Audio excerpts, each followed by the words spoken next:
दोस्तों नमस्कार, मेरे YouTube चैनल पर आप सभी का हार्दिक स्वागत है। दोस्तों, क्या आपने कभी सोचा है कि भगवान शिव के मस्तक पर हमेशा चंद्रमा ही क्यों दिखाई देता है? आखिर ऐसा क्या हुआ था कि एक साधारण देवता को स्वयं महादेव के सिर पर स्थान मिल गया? क्या चंद्रमा ने कोई ऐसा तप किया था जिसने देवों के देव को प्रसन्न कर दिया, या फिर इसके पीछे छिपा है अहंकार, श्राप और भगवान शिव की असीम करुणा का एक अद्भुत रहस्य? कहते हैं कि एक समय ऐसा आया जब चंद्रदेव अपने सौंदर्य और तेज के घमंड में डूब गए थे।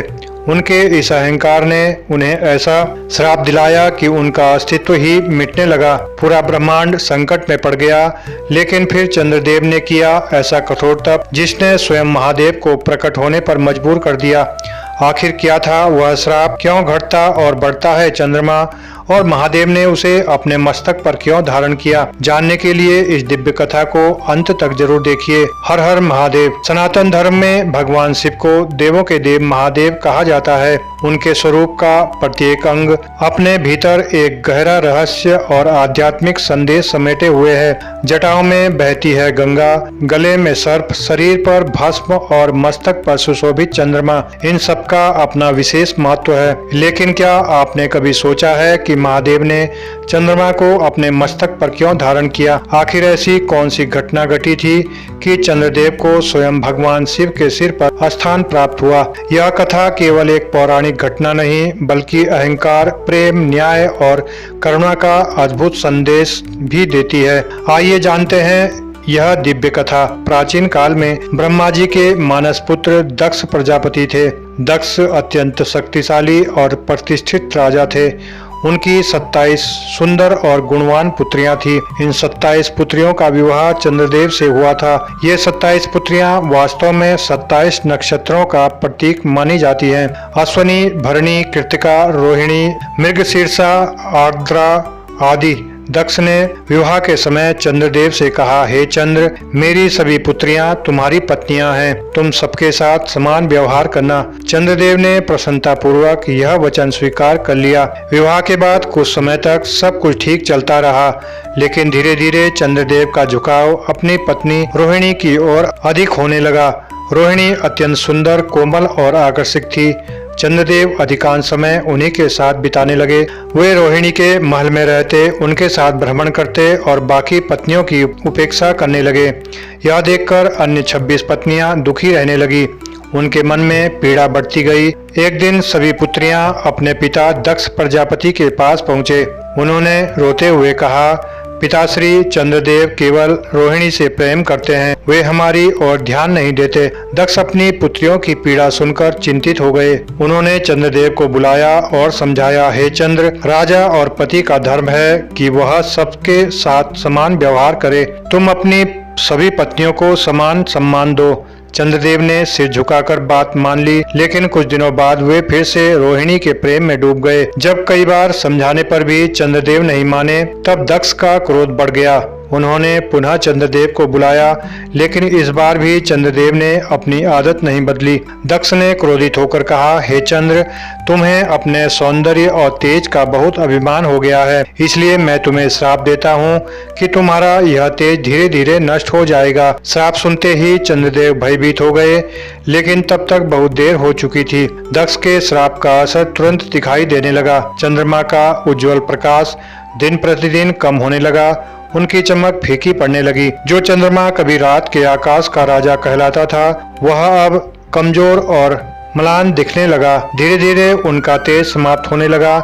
पूरे ब्रह्मांड में चिंता फैल गई। चंद्रमा केवल एक देवता ही नहीं थे, उनका संबंध पृथ्वी पर जीवन से भी था। वनस्पतियां, औषधियां और प्राकृतिक चक्र चंद्रमा से प्रभावित होते थे। जैसे जैसे चंद्रमा का प्रकाश कम होता गया, वैसे वैसे प्रकृति का संतुलन भी बिगड़ने लगा। देवता चिंतित हो गए। वे ब्रह्मा जी के पास पहुंचे।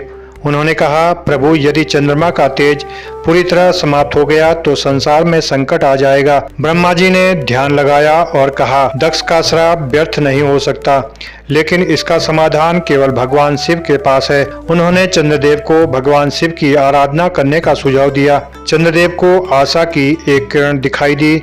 उन्होंने निश्चय किया कि वे महादेव की शरण में जाएंगे। चंद्रदेव पृथ्वी पर प्रभास क्षेत्र पहुँचे। वह स्थल अत्यंत पवित्र माना जाता है। उन्होंने वहां एक शिवलिंग की स्थापना की और कठोर तपस्या आरंभ कर दी। दिन बीतते गए, महीने बीतते गए, वर्ष बीत गए, लेकिन चंद्रदेव अपनी साधना में अड़िग रहे। वे निरंतर ओम नमः शिवाय का जाप करते रहे। उनका शरीर कमजोर हो गया, लेकिन भक्ति और विश्वास मजबूत होता गया। अंततः चंद्रदेव की तपस्या से प्रसन्न होकर भगवान शिव प्रकट हुए। उनके दिव्य स्वरूप को देखकर चंद्रदेव भाव विभोर हो गए। वे महादेव के चरणों में गिर पड़े। कंपित स्वर में बोले, हे देवों के देव, मुझसे भूल हुई है। मैंने अपनी पत्नियों के साथ समान व्यवहार नहीं किया। कृपया मुझे क्षमा करें और इस श्राप से मुक्ति दें। भगवान शिव अत्यंत दयालु हैं। वे अपने भक्तों की पुकार अवश्य सुनते हैं। महादेव ने कहा, हे चंद्र, श्राप को पूरी तरह समाप्त नहीं किया जा सकता, क्योंकि दक्ष का वचन सत्य है। चंद्रदेव निराश हो गए, लेकिन तभी शिव मुस्कुराए और बोले, मैं श्राप के प्रभाव को कम कर देता हूँ। महादेव ने वरदान दिया, एक पक्ष में तुम्हारा तेज घटेगा और दूसरे पक्ष में बढ़ेगा। तभी से चंद्रमा कृष्ण पक्ष में धीरे धीरे घटता है और अमावस्या के दिन लगभग अदृश्य हो जाता है। फिर शुक्ल पक्ष में उसका प्रकाश बढ़ता है और पूर्णिमा के दिन वह पूर्ण तेजस्वी हो जाता है। इस प्रकार दक्ष का श्राप भी सत्य रहा और शिव की कृपा भी बनी रही। महादेव ने केवल श्राप कम ही नहीं किया, उन्होंने चंद्रदेव को अपने मस्तक पर स्थान भी दिया। भगवान शिव ने कहा, आज से तुम मेरे शीश पर विराजमान रहोगे। यह सुनकर चंद्रदेव की प्रसन्नता का ठिकाना नहीं रहा। उन्हें ऐसा सम्मान मिला जो किसी अन्य देवता को प्राप्त नहीं हुआ था। तभी से भगवान शिव चंद्रशेखर और सोमेश्वर कहलाए। महादेव के मस्तक पर चंद्रमा केवल एक आभूषण नहीं है, यह गहरा आध्यात्मिक संदेश देता है। चंद्रमा मन का प्रतीक माना जाता है। मन कभी स्थिर नहीं रहता, वह घटता बढ़ता रहता है, ठीक चंद्रमा की कलाओं की तरह। महादेव ने चंद्रमा को सिर पर धारण करके यह संदेश दिया कि जिसने अपने मन को नियंत्रित कर लिया, वह जीवन के हर संकट पर विजय पा सकता है।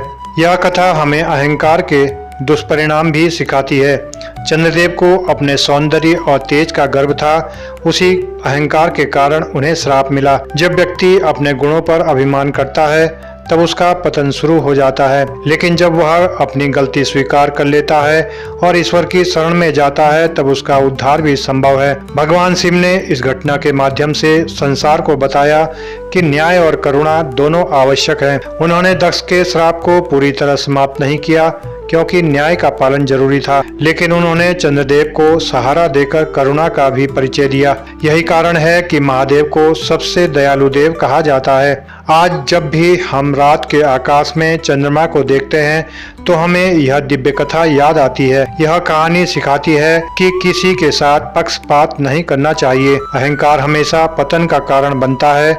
अपनी गलती स्वीकार करना महानता है। सच्ची भक्ति से भगवान अवश्य प्रसन्न होते हैं। ईश्वर न्याय के साथ करुणा भी करते हैं। इसी करुणा के कारण भगवान शिव ने चंद्रदेव को अपने मस्तक पर धारण किया और उन्हें अमर सम्मान प्रदान किया। तभी से महादेव के मस्तक पर सुशोभित अर्धचंद्र संसार को यह संदेश देता है कि चाहे जीवन में कितना भी अंधकार क्यों न आ जाए, भगवान की कृपा से प्रकाश अवश्य लौटता है। दोस्तों, अगर आपको यह कथा पसंद आई हो तो वीडियो को लाइक करें, शेयर करें और मेरे इस चैनल को सब्सक्राइब जरूर करें। धन्यवाद। हर हर महादेव।